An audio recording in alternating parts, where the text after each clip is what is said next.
Hello again. It's me again. And of course, we've got light in the back. Well, what are you going to do? And why isn't this recording? Okay. Hello. Are we there? I guess we're there. Just not very loud for some reason. I don't know why. Oh, well, what are you going to do?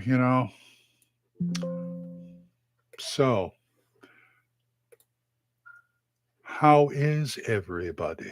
Hmm?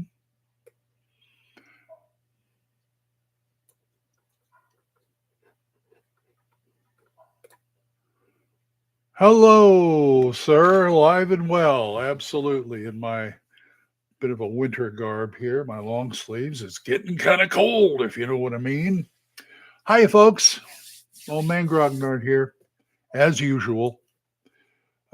I thought I'd do a little. I've been overdue on these things. I really should get a regular schedule, but lately I can't really commit to a regular schedule.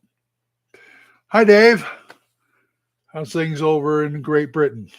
Hope things are well. And I don't know. We'll see. Maybe after the first of the year, I'll see what I can do about that. Anyway, we're here to talk about stuff. I mean, I talk about gaming, but I tend to get off on subjects and other things too. Yes, I know.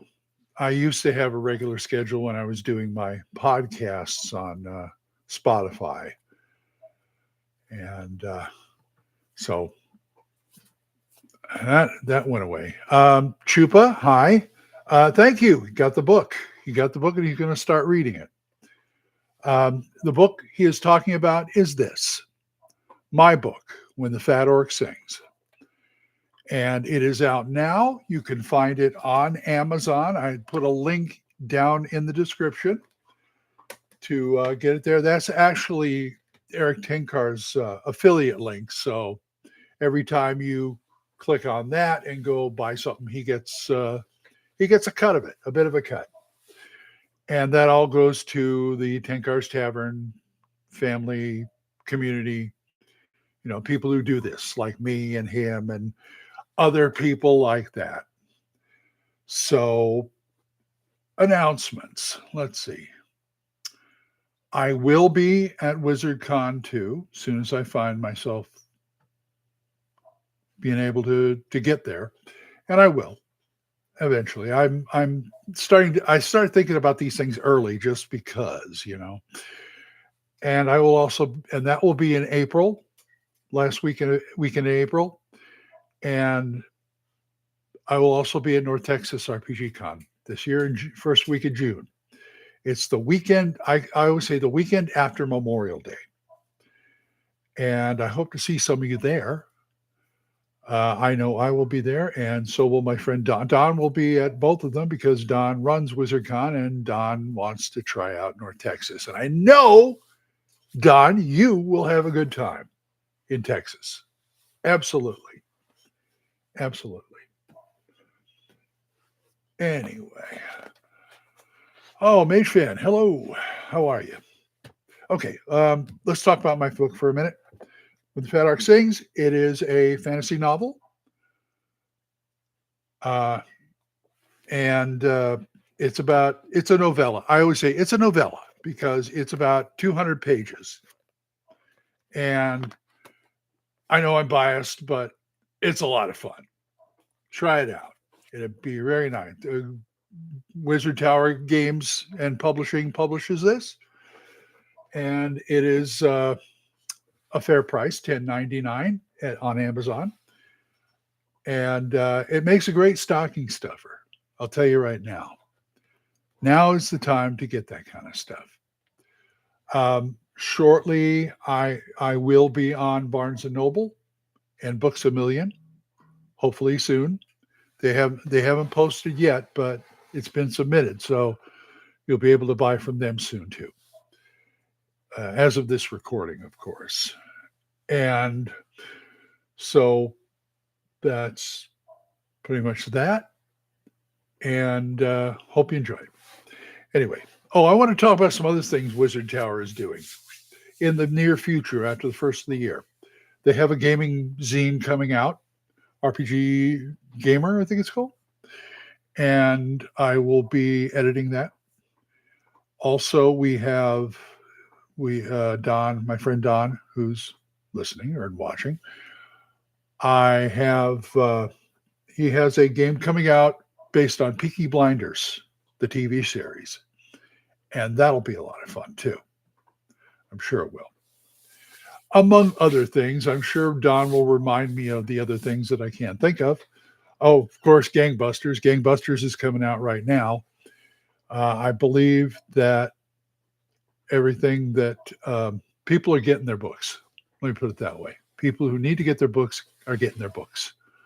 The core book will be available soon, I hope. I think it's on the Wizard Tower website. He took it down for a while so we could correct it. Basically, we had to do a redo on that. So that will be, if it's not there, it will be up soon for purchase. Also, there are a few Gangbusters adventures coming out too.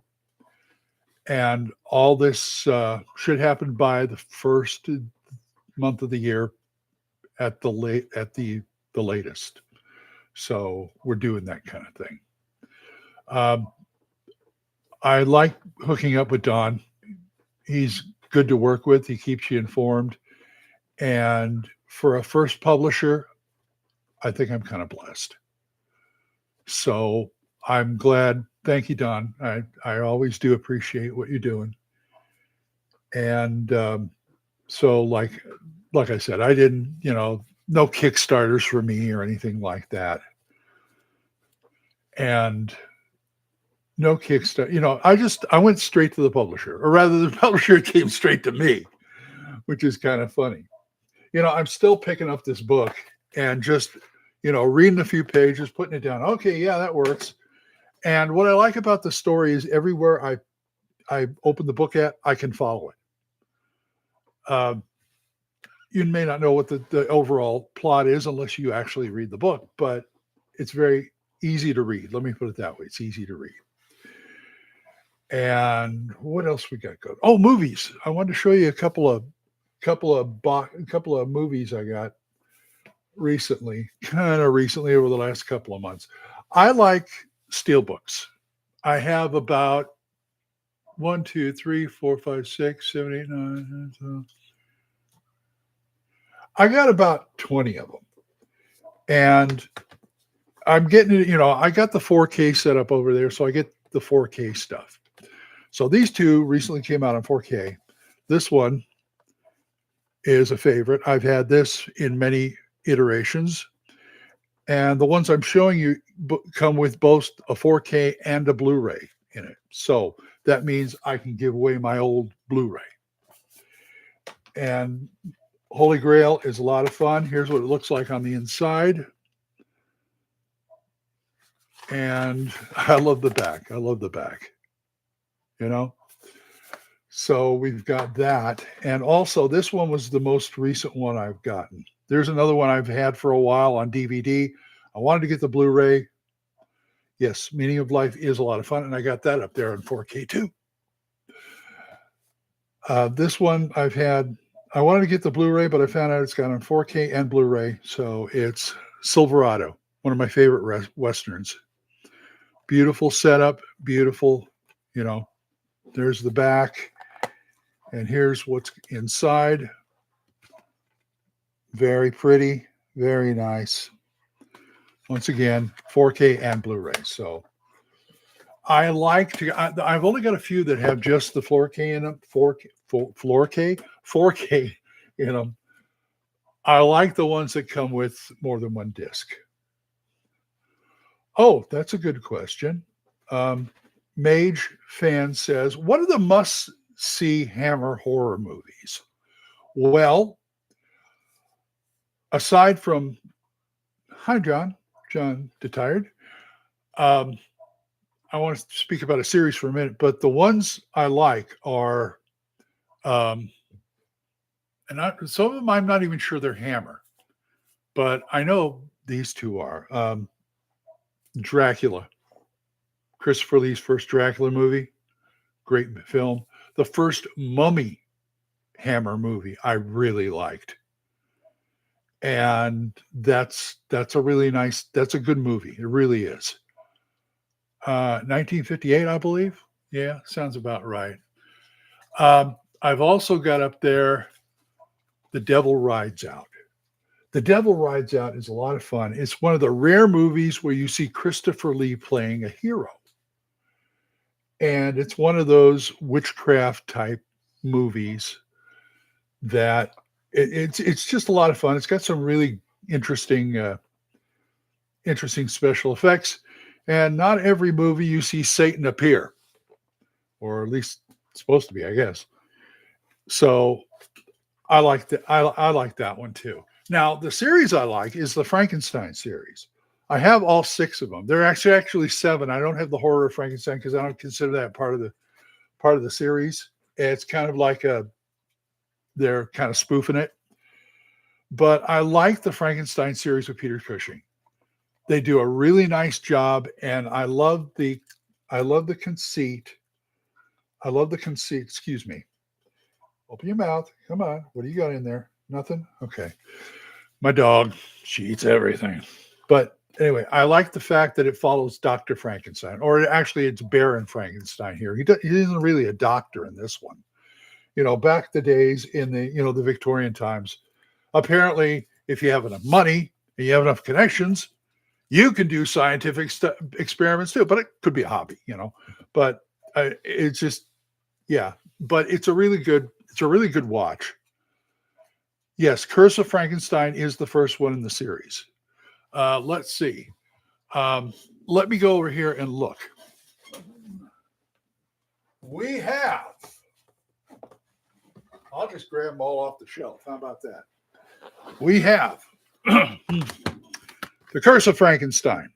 That's the first one. This is the one with Peter Cushing and Christopher Lee as the monster. He is not in the other ones. He is in this one. Second one would be The Revenge of Frankenstein.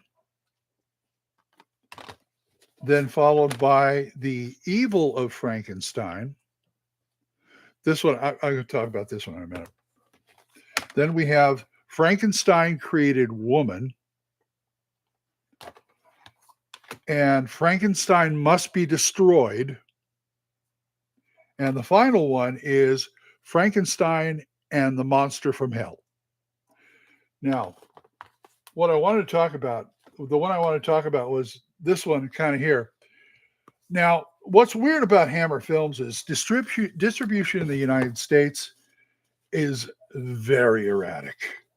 I mean, I'm looking at these. I've got 2 of them from Warner Brothers, 2 of them from Shout Factory, 3 of them from Shout Factory, and 1 from Indicator.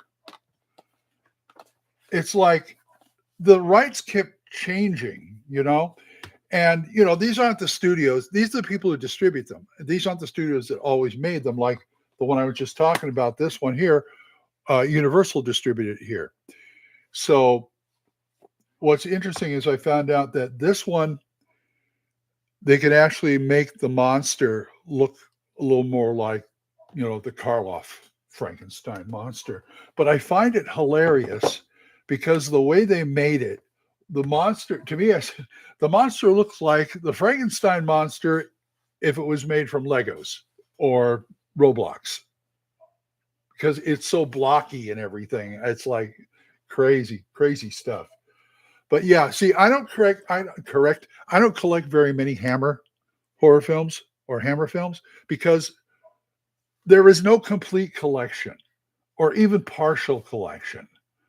I had to get these all separately.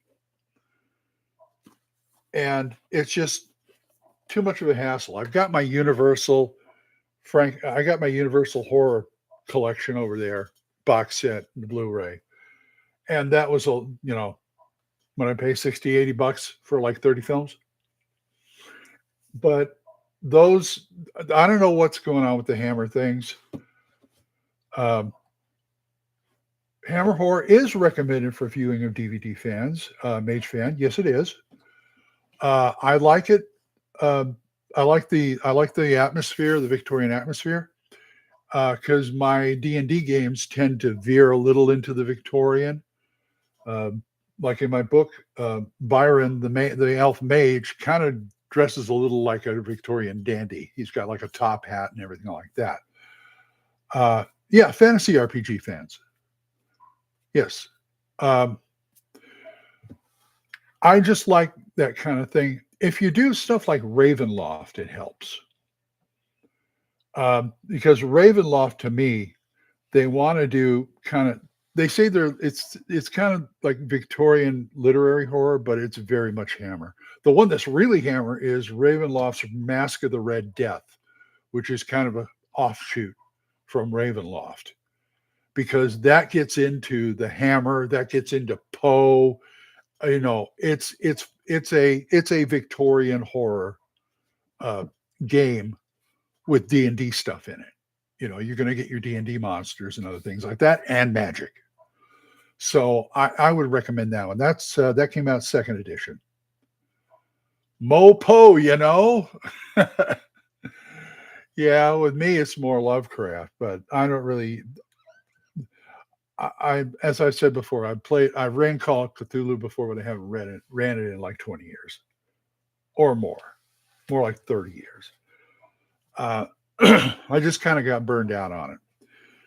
But if I can add a few things, that's why I like Hyperborea, because they can add some of that stuff in, a little bit of that stuff, a little bit of sci-fi, just enough to make it interesting, make it pulp.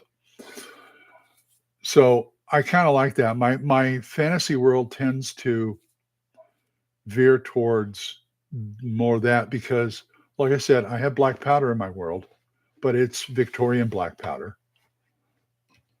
Death Angel, hello. By the way, thank you for having me on your show Monday.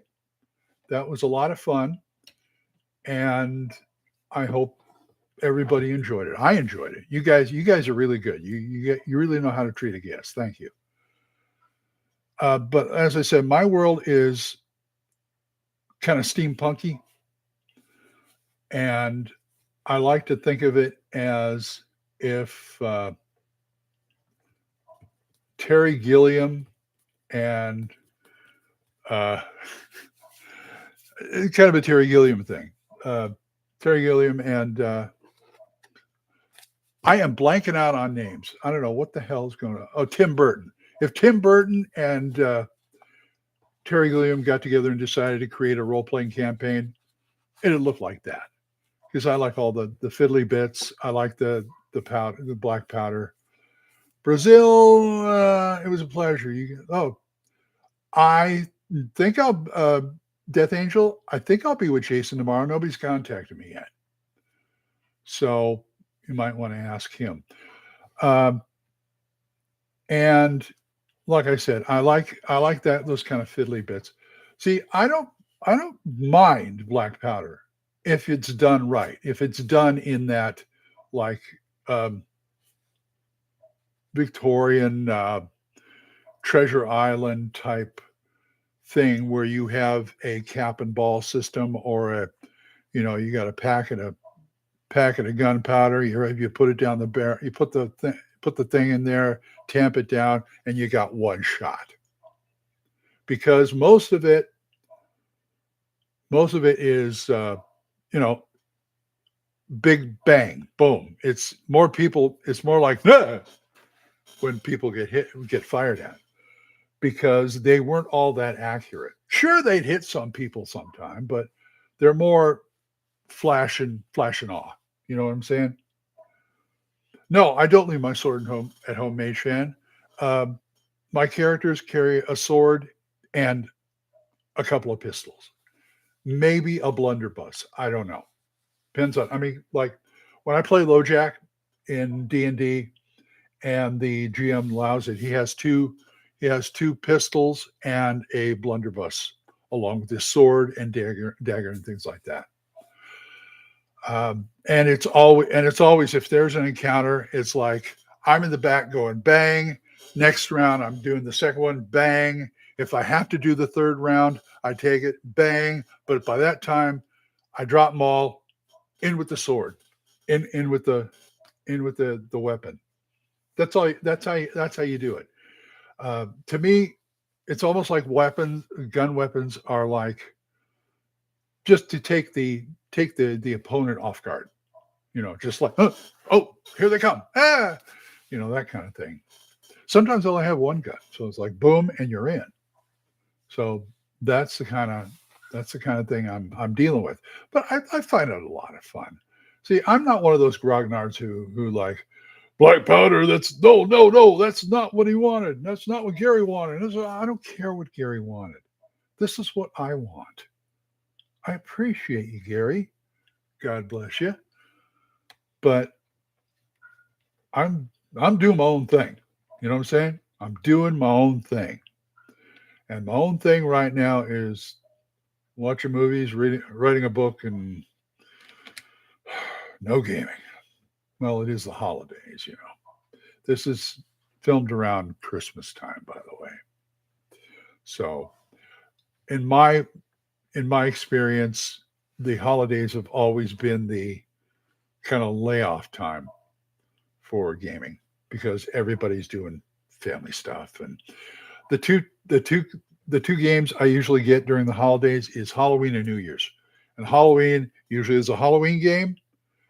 I played some interesting Halloween games, but what I usually ran is I run Ghostbusters. Fits. Why not? And New Year's, every year I used to go to a New Year's Champions game when I was playing with my Champions group back in San Jose ages ago. And we'd play all night. I'd get drunk. I'd pass out. I'd wake up on a couch, go home, that kind of thing. But I do like a good New Year's game. I'm not much on making games around holidays. I've got Ghostbusters. That's fine. But as far as like Christmas games, nah. Yeah, I don't want to be bothered with that. If I'm going to run a game over Christmas, it's going to be a regular D&D game, pretty much, or a Hyperborea game or whatever game. I'm not going to go out of my way to make it kind of, make it the holiday spirit, because the holiday spirit's all around us when we're playing. You usually have your house decorated on Christmas, got a tree and all that kind of stuff. So you don't need that and stuff like that. Now, I do would probably pull something like this out, an Index Card RPG. I've never played it, never ran it. I'm anxious to. From what I've read, I love it. It's a beautiful book. It's a beautiful game system. And it's a generic game. It's a universal game system. I like those. And it's very easy to run. It looks very easy to run. And I'm looking forward to doing something with that. Maybe at WizardCon, I'd like to do something with it, possibly. Maybe do my DuckTales game. I don't know if it fits. Here's something and there's all sorts of worlds and supplements for it on like Drive-Thru RPG. So you might want to go and look. Here's one that it came from Eccles Epic Sloth Games for use with Index Card RPG. The Waste is Not Kind. This is post-apocalyptic, and it sets it up really nice, and it's easy to follow. You've got loot tables, items, the usual stuff in here, and places you can. It's even got a campaign world in here. So it's The Waste is Not Kind. Check it out. It's really cheap. It's like, I think it's under $5 on Drive-Thru RPG. Here's a little thing I like to do when I'm stuck for a game, for an adventure for my group. Let's say I see D&D or something like that. I like to pull this thing out, because what I do is I roll on this, the B-movie title generator, because I like making adventures like old B-movie producers and directors used to do, like the 50s, where they would come up with a title and then make, do the plot based on the title. And that is a lot of fun. Somewhere I have a copy of Grave Robbers from Outer Space, the card game. And I used to use that. I deal out 5 cards, and each had a noun or a verb on it or a connector. And I just lay them out and rearrange it. And the Howling Castle, that'll work. That kind of thing. The spirit alligator attacks or something like that. And it's a challenge to me to say, okay, you got this title. You have to use this title. What's it going to be about? How are you going to do it? And I've gotten some really nice games out of that. So think about that. Think about you could even take titles from like 50s movies like Them, or the Black Scorpion, or Tarantula, or the Green Men from Outer Space, or something like that, or and use those. That's a lot of fun. Yeah, I do let my players know that reloading a gun isn't quick, because that's why my character fires, drops it, and runs in. I will reload later after the encounter. And it's not like somebody can pick it up, an enemy can pick it up and use it unless they take time to reload, and they probably won't. So, and besides, there are guns, and I've seen this. My friend Jimbo has this prop gun. It is one of those kind of guns, flintlock guns, pistols, but the handle, there's a metal ball on the handle that's very heavy. So yeah, that's the kind of gun I like to use in games, because what you do is go bang, flip it over, and then start beating the hell out of somebody, because it's pretty much it's a sap. It's those kind of things. You can actually do some real damage with that kind of thing. So that's the kind of weapon I like, I guess. As you can see, movies and gaming are intertwined with me, and I think I wouldn't have it any other way, really. I am mulling over a second novel, and what I've done is I think about my characters. I think about places in my world. I've redone my map, or rather fixed my map, because I found out in my book half the places I mentioned are not in my campaign, so I had to add them. But what I did, because for a while I was like this. Oh God, what the hell am I going to do? I want this to be a series. What am I going to do in the next book? And then, ding, you have game notes from things you've run, gangbusters, D&D, whatever. Go raid those. And so I did. I'm in the middle. Here's a couple of my GM books here. See, Orange Coast GM and the miscellaneous GM book. And I've got notes, I've got notes, a few maps, things like that. And I'm going to be mining it. Yes, sir, Bob. I am going to be mining this stuff. See, like here, this is how I would run games using these books. That, and if I'm electronic and I have a laptop or my iPad there available, I usually have a lot. I have a lot of notes. I recommend Notepad, OneNote, Microsoft OneNote, or what's the other one? The elephant one. I can't remember it, but I would recommend something like that, because I do the notes, and if I have access, I'll always have my notes. But I do take these as a backup. I am very much a proponent of redundancy. I learned that word when I used to watch the bushcrafting YouTubes. Redundancy is good. You should have more than one way to make a fire. And having that and this, more than one way to make a fire for the players. Yes, sir. Okay, he'll send you an email this afternoon. Thank you, Death Angel's Shadow. I appreciate it. I apparently will be on another show tomorrow. And I wish it will be during the day. And hopefully it'll be so you can watch it at lunchtime or whatever, all that kind of thing. Topic, good question. Probably my book. I would assume that it's my book. But anyway, how you guys doing? You guys doing okay? Good. I'm doing kind of average, you might say. My goal right now is just get to the end of the year. And then I will worry. There's a lot of stuff I worry about. But I don't want to, I want to take the holidays off. You know what I mean?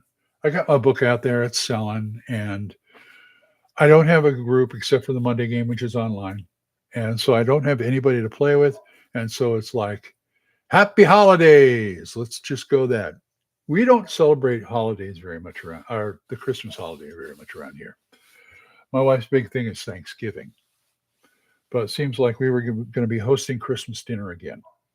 We don't decorate the house. We don't have a tree. We are, well, my wife, as per our following, our faith,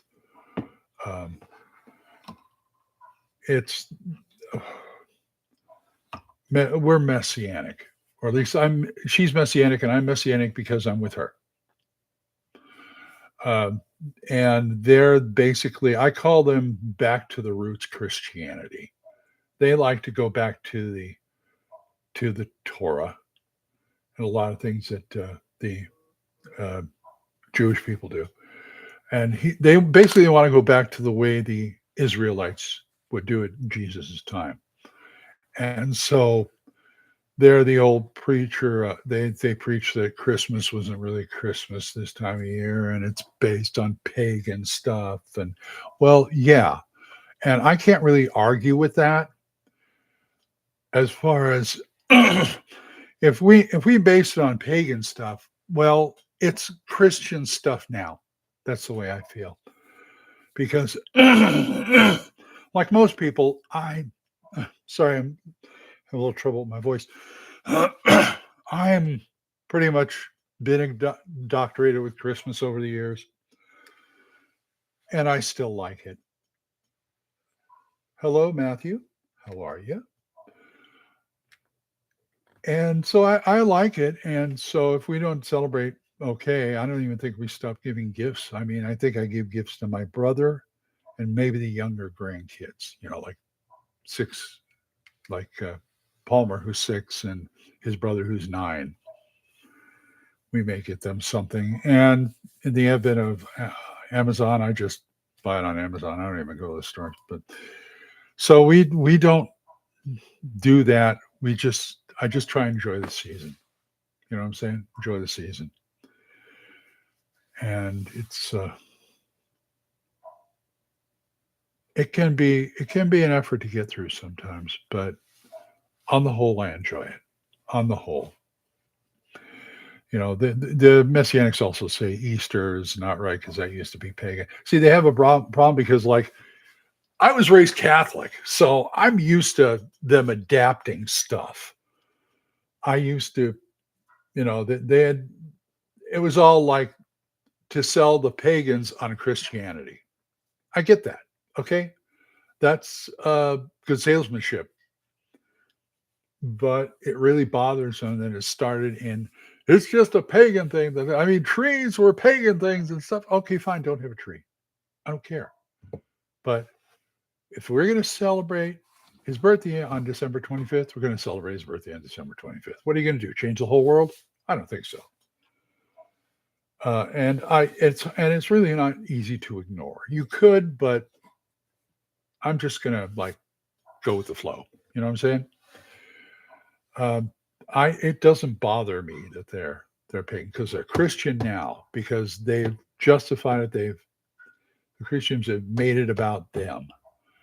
And as far as I'm concerned, there's the adage there is nothing new under the sun, and that includes religion. Now, it may be where, God or Jesus or Yahweh or whoever says, don't celebrate then, but I don't remember him ever saying that. They said Jesus was born somewhere around like late September, I think, which to me kind of almost falls into line with the holidays anyway. Um, but like I said, being raised, 22 years of being a Catholic, you get my idea. Gotcha? Yeah. Religion never enters into my gaming anyway. Oh. Matthew Sherman says, I worked for a very holiday centric retail establishment for 10 years and it killed the joy of holidays for me. Been a while now, but they are still not as exciting. And I hear you, man. I mean, I always hear the thing about, being too commercial. And there is some, truth in that. Mage fan, I won't take away your holiday baking. I really won't.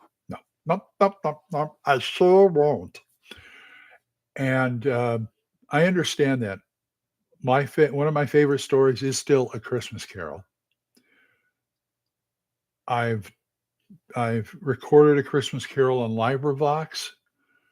If you go to LibriVox.org and put in Glenn Hallstrom or Smokestack Jones, my stuff will come up and it'll take you to my recording of A Christmas Carol. You can listen to that. I have had the pleasure of playing Scrooge on stage here in Oklahoma. And it's just one of my favorite stories. I've got like 3 or 4 versions up there. I actually like the Zemeckis one with Jim Carrey. I find that one rather original. I really do like it. Death Angel said, good, you got my book. Good. Merry Christmas. My book's going to be on if I do give presents out this year, that's going to be mostly my Christmas list right here because I'm supposed to be getting a case of books to basically give away and go around. I'm going to be hitting all the mom and pop bookstores in the Oklahoma City area and game stores and with my book and Don's business card and say, hey, will you sell my book? Here's the guy you got to talk to. So hopefully we'll get more sales that way. Around here, a lot of the bookstores, they're all about, even like Half Price Books and Barnes & Noble, they're all about local authors. They love local authors. So there's that. So that's pretty much my Christmas in a nutshell. I mean, we get up in the morning, we eat, we look at the TV. Yeah. Okay. Once we get the new website up, we'll be more sales centric, Don. Okay. Good. And we will have a lot of stuff to sell. See, I have some skin in this game now, so which makes me happy, actually. I mean, I'm pretty much, well, on the financial end of this, I'm pretty much broke all the time now because I'm retired and we're on Social Security. And I've been trying to get a part-time job or something, and I can't because it has to be at home because of mainly my health. And it's hard to find a at-home job. And so the book will be one of my resources of extra money. Now, I also do not carry a delusion of my books ever being on, say, the New York Times bestseller list. I just hope I can get it out to as wide an audience as possible and as many people as possible. And that's all I can ask for, except work on another book. Yep, we're going to do that. I think I have a few ideas and we'll see how it pans out. But anyway, guys who get the books or are getting the book stuff, I really would like your feedback. Not only here, but on podcast. But if you buy it on Amazon, if you buy it on Amazon and you like it, please leave a review. That would help me immensely. Or if Barnes & Noble has a review section, leave it there, or Books A Million, or wherever. It would really help me if you could tell people what you like, what you don't like. There's going to be detractors. I mean, I think my book is not for everyone. I think it hits the right people will get it. Let me put it that way. And we all know you're the right people out there. Right? Yeah. Yeah, right there. Oh yeah. And now we're in the Christmas season.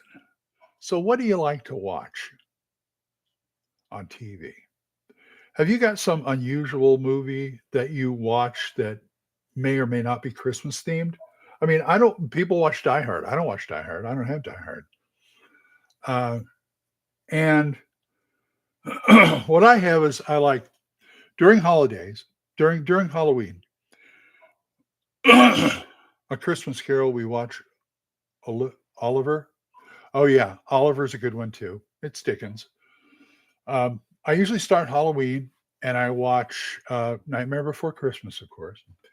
I've got that up there. And the 2017 DuckTales series has an episode called The Trickening, which is one of my favorite Halloween episodes of a show. Then we get into Thanksgiving. I really don't have anything to watch. I can probably watch Charlie Brown or something, but I have a book from the future. Jerome Bixby's The Man from Earth and the Wrath of Khan. Okay. Yeah, good choice. And as far as what else do I watch? Oh, I always start my Christmas with an episode of Batman the Animated Series, Christmas with the Joker, because that's one of my favorite Christmas episodes of everything. I watch Charlie Brown Christmas and The Grinch and all that kind of stuff. But I like to haul out, believe it or not, I got the 10 Commandments up there. That's fun to watch. Any kind of any kind of blockbuster, old blockbusters. I've got that. I've got How the West Was Won in Cinerama. And I watch that. Any of those long movies like you think you watch on a Sunday, if you're not watching football, maybe between games or something like that. And some of the more unusual ones are probably, I always get, also because like the grandkids are around, so I got to make it kind of like, okay, is this family friendly? Like Halloween, we used to always start with Abbott and Costello Meet Frankenstein. But that kind of got old, and my granddaughters, when they were younger, one of my granddaughters really liked Scooby-Doo. And so I showed her The Ghost and Mr. Chicken. She loved it. Says, this is like a Scooby-Doo episode. I said, oh, good. Cool. Huh. Death Angel, my sympathies. He says, I'm getting harassed by my co-panelist / co-host because I haven't seen any of the Batman animation stuff since the Super Friends in the 70s, 80s. Well, at least you saw some. I mean, I have, in Blu-ray, I have the complete Batman the Animated Series, the two best Batman series, that and Batman the Brave and the Bold. I got that too. I love that stuff. It's a lot of fun. It is. I like the way the Brave and the Bold doesn't take it. It's still, they said they're trying to imitate like the 66 Batman with Adam West, but they don't really, because they're taking it just funny enough. It's still pretty much Batman, on there. And there's no like It's no, outrageous, like it can't be like the old Batman series. So that's why I like it. And Diedrich Bader does a really good job. He's like my number two favorite Batman voice after Kevin. Um, just what's wrong with me today? Oh, here's a movie I watch every year around the holiday time, usually the New Year's. This one right here, Stop Making Sense. This is to me the best concert movie there ever was. I remember seeing this Christmas time with my girlfriend at the time. This was one of our first movies we saw. We had the soundtrack. I used to listen to it all the time. I had a cassette of it. I've got a CD right now of it. But this, Jonathan Demme and the Talking Heads, it just beautiful stuff. This is the 4K from A24. Yeah, A24. And you can believe it or not, I ordered this. I ordered this from A24. But the funny thing is, after about 2 months, it was at Walmart. I saw it at Walmart, believe it or not, especially in Oklahoma Walmart. I don't see people around Oklahoma watching that very much. But I love David Byrne. I love Talking Heads. They do some great stuff. The Batman 89 is a good one to watch during the holidays. Watch Bad Santa 1 and 2. Oh, yeah, irreverent comedies are the best. I don't really get into the Bad Santa stuff, but I have been, well, if I really want to bug my in-laws, my family, I'll pull down my copy of Life of Brian and watch that. Some of them still think it's blasphemous, and it's like, come on. They're not making fun of Jesus. They're making fun of Jesus's followers. Okay? All right. Also, Westerns are good to watch. I got a bunch of spaghetti Westerns. I'm really into like Randolph Scott did some really good Westerns. I've been watching those. And especially the Renown series that Bud Boddicker directed and him and Scott produced. My two favorite ones are Ride Lonesome and Decision at Sundown. I like Ride Lonesome because it's just a really good story. It's got some really good character actors in it, like Pernell Roberts and James Coburn. What's his name? Pete. I want to say Pete Best, Jim Best, or whatever. The guy who used to play the sheriff on The Dukes of Hazzard. He's good, and yeah, it's just great stuff to watch. Decision at Sundown is fascinating. It's got some good character actors in there. It's got like Noah Beery and things like that. But it's fascinating because of a couple of things. I call it Randolph Scott's Searchers. Because one, unlike the other films, he does not play a nice guy.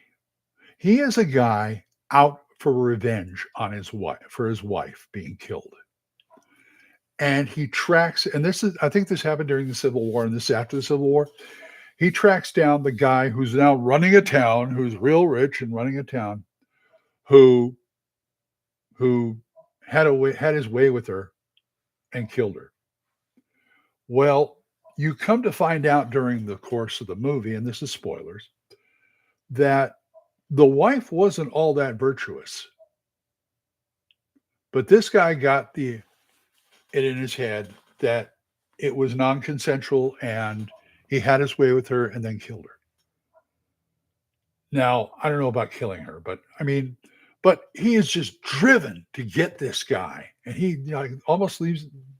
And this guy who did this thing, he's getting ready to get married to this one girl, but he had an affair with this Hispanic girl in town that still has a thing for him. And it's funny to watch because I've never seen a plot like this in a Western before, because basically one, George Randolph Scott's character does not get his revenge. He has to. I mean, the bad guy gets his comeuppance, but he has to go off on his way, just unfulfilled. And it's like, wow, that is really cool. And the other thing is, the bad guy doesn't get killed. The bad guy gets driven out of town with that Hispanic hooker girl, because then his fiance and their family find out what he's really about. The town, I mean, the town's been under his thumb. I mean, they had the sheriff, who was a lot more corrupt than he. I mean, he's like his dragon, his second in command, but he was the idiot. He was the bastard. And he does get killed. But basically, the town drives out the bad guy, and the bad guy's like, I don't really want to fight this guy. I mean, I knew what really happened. I believe I'm sorry. The story was he had her way with her, and then she killed herself, and so he holds him responsible. But he had really nothing to do with her killing herself, and the affair was consensual. Only Randall Scott's got in his mind it isn't. So he's going like, this guy is wrong, and I don't really want to fight him, but he's put in a situation, and he actually has some good character development and some feeling, that kind of thing. And the town of Sundown basically drives him out of town. They said, fine, we won't prosecute whatever or he had some shady dealings going on, and it's like, we won't do anything if you leave. And the sheriff was dead, and at the end, he leaves town. And I loved it. I loved it. Dave says his left eye sees in CinemaScope because of his surgery. Oh my gosh. Oh man, I'm sorry about that, Dave. But Decision at Sundown is quite an underrated film. A lot of Randolph Scott stuff is underrated because he had a persona.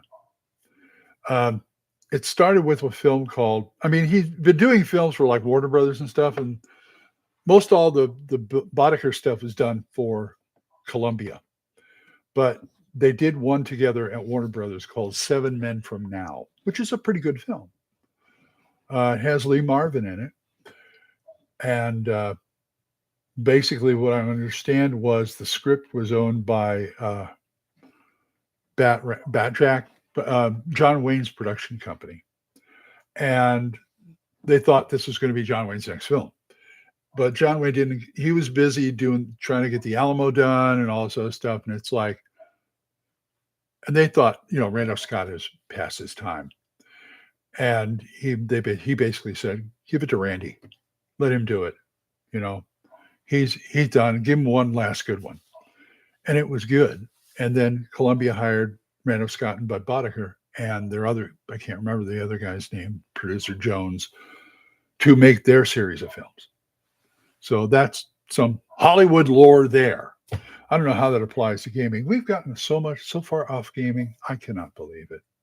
Mainly because I'm not gaming much anymore. But I can still talk. I can still talk about gaming. I don't want to be one of these guys who pretends to be something they're not. Now, I've gamed for 40 years. I don't intend to stop anytime soon if I can get a group. I don't really like playing online. I like sitting at a table, rolling dice. That's my thing. That's my jam. I'm going to try and see if my young grandsons like to play. My two older ones, Gage and Gavin, of course, Gage plays when he can. He's working a lot now. And Palmer and Owen, my little other grandsons from my younger stepsons. I want to see if they're interested in anything. They like my dice. That's usually okay. Here's the thing. You want to get somebody interested in gaming, and they're that age. Once they start noticing stuff, Pull your dice bag out. Let him play with the dice. Now I'd watch it. I wouldn't do it until they're about 6 or 7. Now Palmer would try and play with my dice, but the only die I would let him use is this 30-sided die. Okay? Because he cannot put this in his mouth. And I said, you want to play it? You want to play dice? Here's a die for you to play with. He's older now, so I don't have to worry about that, but that's what you do. You get one of these and make sure because they'll put anything at that age, they'll put anything in their mouth. You know what I'm saying? So that's how you get them started. That's how I got Gage started. He would play up he'd make up games with my dice that I couldn't even follow, and we'd play. He'd give me 2 different dice. He'd take 2 different dice. We'd roll them, and then he'd explain and we'd roll them, and then he'd explain, okay, this one, this, and it always was he won. And it's like, okay, fine. And so there's that. That's one way to get them started. Also finding a nice, startup system. Like I started Gage on BECME. When Gage wanted to play, I pulled out the Rules Cyclopedia. He learned from that. I got a lot of compliments from a lot of people saying you raised him right, because he's all about 5e and the current. But when I was new to gaming, I was about the current stuff anyway. It was first, second edition, third. But I started him right. He's all about 5th edition. Fine, as long as he's having fun. But he can play the older stuff. He will play the older stuff. He'll play Hyperborea with me. When we, about 4 years ago, we vacationed in New Mexico during the summer. We stayed at a ski resort that was like off season, that was open. And I brought Labyrinth Lord with me. At the time I had Labyrinth Lord and Advanced Edition Companion because I wanted to add the 1E stuff in. And all I did was bring my dice, character sheets, pencils, of course, Labyrinth Lord, Advanced Edition Companion, and a copy of Isle of Dread. And during the day, we ran around New Mexico, went in at the time, it was weird because we couldn't go in the forest because there was such a high fire bed. They had a fire, I think, a brush fire, and they closed everything down. Everything. You couldn't get into the parks. So during the day, we would bum around town, and we did the little forest stuff, that weren't near there. But we had a little fun with the kids. And at night, I would run Isle of Dread, and they had a ball. I felt like such a proud grandparent at that point. That made me so happy. Warms the cockles of my heart. It's nothing like having hot cockles. One of the things I want to do during the holidays sometime is I can't do it this year because I didn't plan for it. But next year, I have a script I got off of the internet. I have a copy of the script for A Christmas Carol abridged that when Charles Dickens was alive, he would go and do readings of. And I looked through it and I made a few changes, not changes to his script, but I added some stuff from the story that I thought should be in there. And I want to be able to go to like libraries and just see, they probably want me to get into a costume and stuff like that, but I just want to go and read it to people. Glenn reads A Christmas Carol. And I have to get a hold of the library people still to do that. I'm looking forward to do, because I just love that story so much. So many characters in there, so much fun stuff.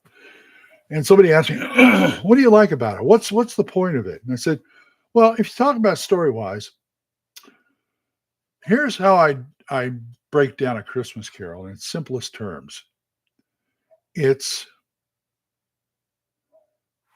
the God, here I go again. The words aren't just coming out today. I don't know what it is. I don't know what it is. Uh, okay. I say Christmas Carol is the reformation of an asshole. Right there. He's not a bad guy. He really isn't. But he's an a-hole. And there are a lot of people around who are that way. In fact, I've always had the contention that you don't have to be one to act like one.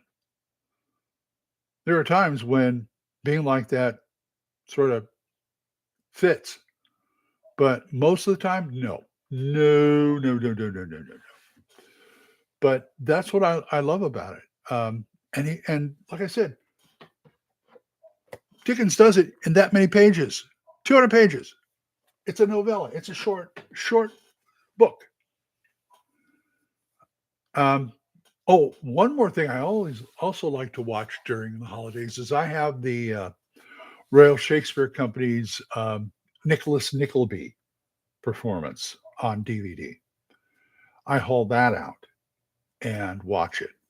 I usually don't watch the whole thing.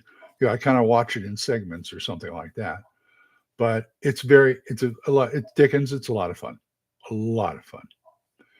Anyway, this has sort of been I guess, a holiday show. Okay, well, so be it. Oh, what's this, David? Check out Dickens Women audio CD by Miriam Margolis, a fantastic set of monologues from the various females from Dickens' works. That might be worth looking into. Thanks, Dave. Yeah. Yeah. Like I said, go to LibriVox.org, and if you want to hear mine, Glenn Hallstrom, we'll get it for you. Okay, it's excellent. I will have to check that out, Dave. Thank you. Anyway, I think it's about time for me to leave you now. Now, I believe I will be on tonight on the Vlog of Many Things. Is that right, Dave? Or Don? It's usually on a Thursday, but I don't know if it's this Thursday or not. So if you can get to me and let me know. Okay, yes. So I will be on with Don and the rest of the guys, and probably Eric Tenkar too, for the Vlog of Many Things, 7:00 Central, 8:00 Eastern. And you can figure out the time zones from there.